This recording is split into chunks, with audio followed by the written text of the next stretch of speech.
Land of the Dead is this really colorful underworld, and it's not specific to any mythology. We're not really all that clear about the rules.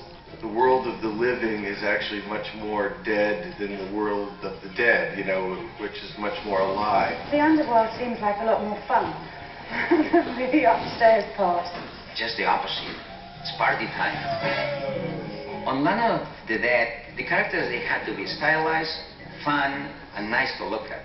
And at the same time, we didn't want it to do something gross.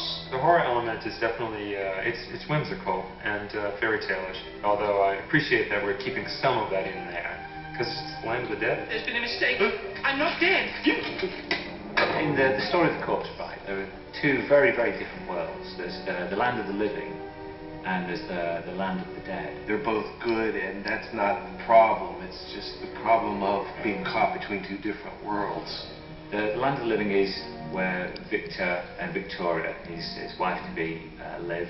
It's a very repressed, uptight, frigid society, loosely based on a period around about the Victorian times. What impropriety is this?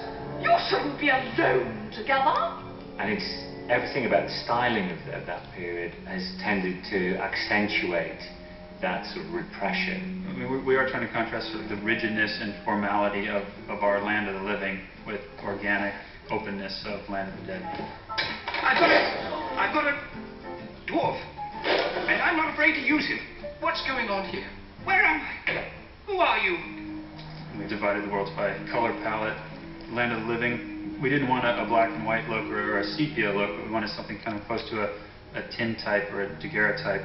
But instead of desaturating the film, we thought we'd paint the characters and the sets in those tones, and hopefully it would just give it a little more punch. We had to create all these characters for this film, and we have Land of the Living and Land of the Dead. So they were kind of two groups that they were working separately, and at the same time they had to have the same style. The Land of the Living characters have been probably the most difficult to produce because the Land of the Dead characters are much more vibrant, the colours and the way that they're sculpted. It's a much easier job to handle those. They're much more colorful, they're much more stylized. So we kind of play off sort of the symbolism of the fact that the people in the Land of the Living are pretty much dead and the people in the Land of the Dead are pretty lively. In looking at the characters of the film, we're using a lot of sort of the British stereotypes, especially with that kind of upstairs-downstairs quality, which is literally Land of the Living being upstairs and downstairs being Land of the Dead. So I think we're sort of tweaking the basic British social stratification. We're moving this wedding party upstairs. Upstairs? I didn't know we had it upstairs. Sounds creepy.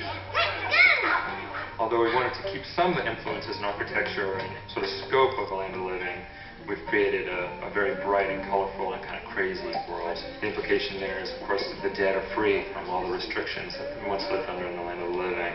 I'm so sorry. Actually, I feel great. The humor, the darkness of the humor, the quirkiness of some of these background characters in the Land of the Dead is very engaging.